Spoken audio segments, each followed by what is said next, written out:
Bonjour à tous. Ce matin, Vie des partis reçoit M. Hérode Seri, président du Cri du Peuple, une formation politique fortement engagée dans des combats sociaux. Bonjour, président. Bonjour, M. Amam Ledou. Merci d'avoir répondu présent à notre invitation. Vous avez choisi de faire la politique autrement, en vous engageant plus dans des combats sociaux, bien que vous soyez une formation politique. Pourquoi avoir fait ce choix?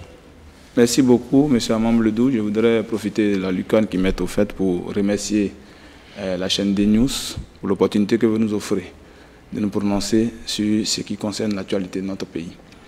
Effectivement, le Cri du Peuple est un mouvement civil à caractère politique.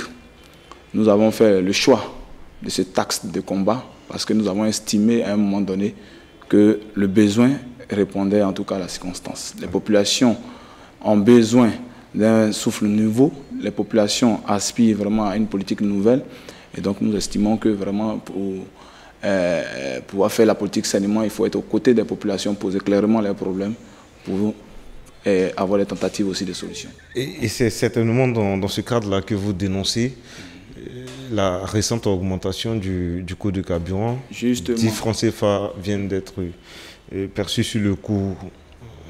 Sur le coût initial, oui. Mais il semble que vous êtes seul dans ce combat. On ne sent pas la société ivoirienne vous y accompagner. Non, nous ne sommes pas seuls dans ce combat.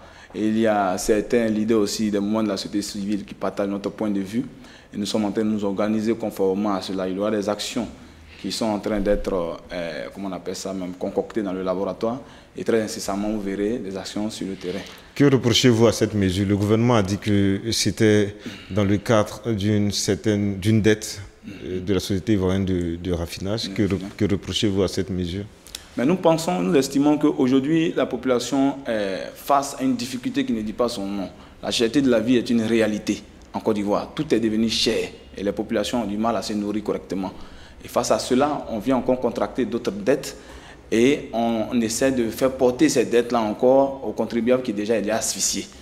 Et donc aujourd'hui, nous sommes à pratiquement la 5e augmentation en moins d'1 an. Nous pensons que c'est une augmentation de trop. C'est une augmentation de trop. Vous avez, depuis le 2 octobre 2017, le carburant était à 570 francs. Il est passé à 580 francs, soit une augmentation de 10 francs. Après cela, vous avez une augmentation encore qui a survenu le 3 avril 2018, où le carburant était de 595 francs, il est passé à 600 francs. Après encore, le 7 mai 2018, nous sommes passés de 600 francs à 610 francs, soit encore une augmentation de 10 francs. Aujourd'hui, depuis le 31 août, nous avons encore assisté à une hausse du carburant où le superplomb passe de 610 francs à 620 francs. Mais ce qui nous écoeure dans toute cette affaire, c'est que la population n'est informée en aucun cas. Elle subit toutes ces manœuvres-là, elle subit toutes ces pratiques de la part d'un certain nombre de personnes qui, ma foi, peut-être profitent de ces augmentations abusives. Et nous disons que trop, c'est trop. Il faut que vraiment on arrive à sortir pour pouvoir dénoncer ces genres de pratiques qui enfoncent davantage la population dans la précarité. Et qu'est-ce que vous prévoyez de faire à cet effet? Est-ce que oui, nous sommes en train de travailler à cela. Il faudrait que quand même on puisse pouvoir garder cela comme stratégie interne. Mais très incessamment, vous verrez notre organisation avec certaines organisations sœurs poser des actions concrètes sur le terrain pour dénoncer encore une fois de plus cette augmentation que nous jugeons abusive. Alors, une autre affaire sur laquelle vous êtes présente et qui fait grand bruit au sein de la société et sur les réseaux sociaux, c'est l'affaire des femmes du Locodro, des femmes du débarcadère, auraient des tensions entre leurs sœurs d'un débarcadère voisin. Certaines femmes, une femme a été bastonnée, elle a été incarcérée, vous le disiez injustement. Et vous avez décidé de saisir cette affaire en y faisant de la médiation. Où en sont les faits aujourd'hui? Effectivement, merci infiniment.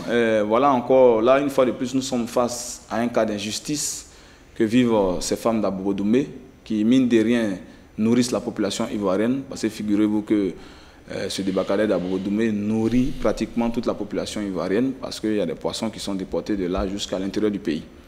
Mais ces femmes sont confrontées à une injustice dans la mesure où aucun avis de déguerpissement leur a été adressé, mais comme force est de constater que une certaine dame du nom de Dion,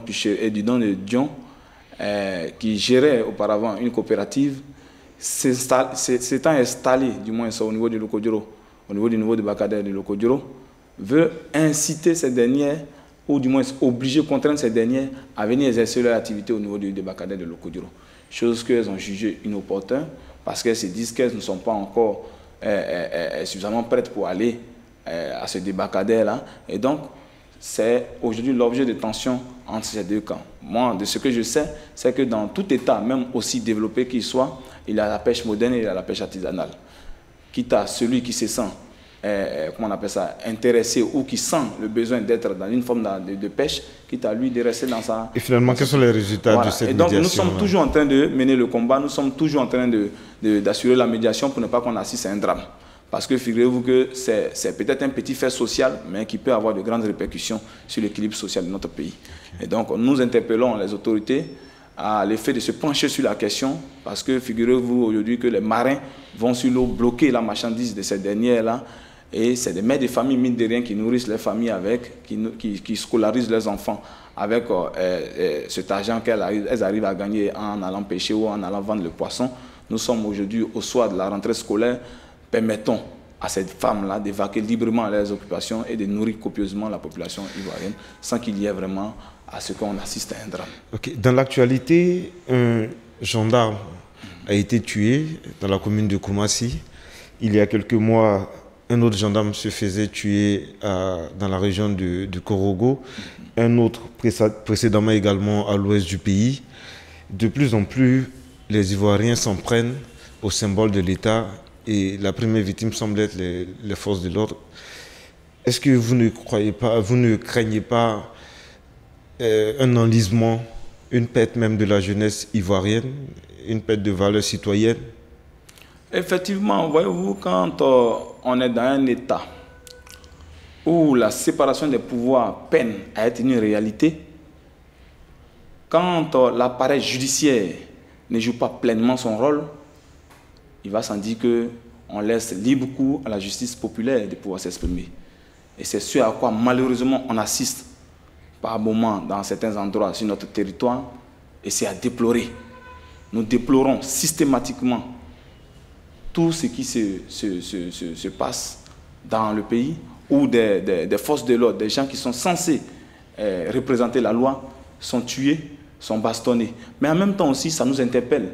Ça nous interpelle sur le climat sécuritaire dans notre pays. Parce qu'aujourd'hui, quoi qu'on dise, le climat sécuritaire est délétère.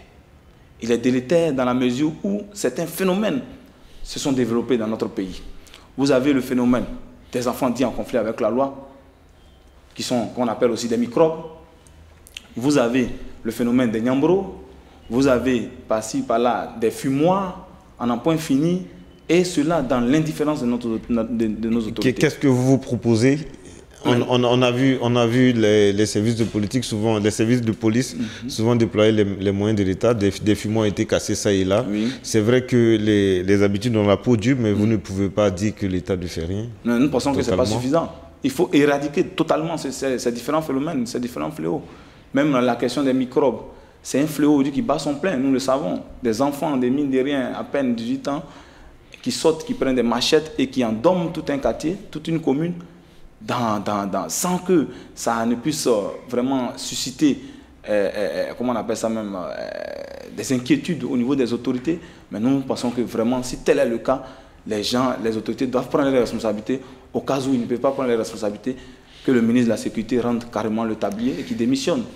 Monsieur Rodsiri, on ne vous a pas vu réagir aux propos du ministre Lida Kwasi? Je pense que après ces propos, on a eu pas mal de réactions ici et là, d'autant plus que le ministre Lida, c'est une personnalité non des moindres. Je crois que c'est son droit le plus ardent de pouvoir se prononcer, de mettre son point de vue sur une situation qui prévaut. Nous ne pouvons pas aller contre ce qu'il dit, mais en même temps, en tant qu'acteur de la société civile, ce que nous pouvons dire, c'est de prôner en tout cas l'abstinence qui concerne tout propos qui peut virer au déséquilibre social. Et c'est pour cela nous estimons que tout propos de nature à exclure qui que ce soit au niveau du jeu politique ou au niveau du corps social, en tout cas, nous, on ne rentre pas dans ce genre de considération. C'est pour cela que nous exhortons la classe politique ivoirienne à moins d'ardeur en ce qui concerne le langage politique. Parce que nous sortons fraîchement d'une crise post-électorale où les plaies sont encore très visibles. Il faut éviter qu'on puisse entrer encore dans un embrasement à travers des propos qu'on tient. La Constitution ivoirienne garantit le droit à tout Ivoirien de se présenter là où il veut, là où il estime être apte à pouvoir convaincre les électeurs et à pouvoir briguer un poste à la magistrature, que ce soit suprême ou bien que ce soit au niveau départemental ou local et tout ça. Donc la Constitution nous confère ce droit.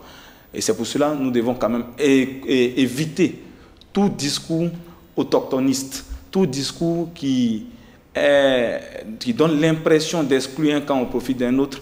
Parce que nous, en tant que jeunes et en tant que mouvement du cri du peuple, nous avons fait le rêve de voir une Côte d'Ivoire unie, une Côte d'Ivoire où on ne parle plus d'Ivoiriens du Nord, ni d'Ivoiriens du Sud, ni d'Ivoiriens de l'Ouest, ni de l'Est, mais qu'on parle d'Ivoiriens tout court.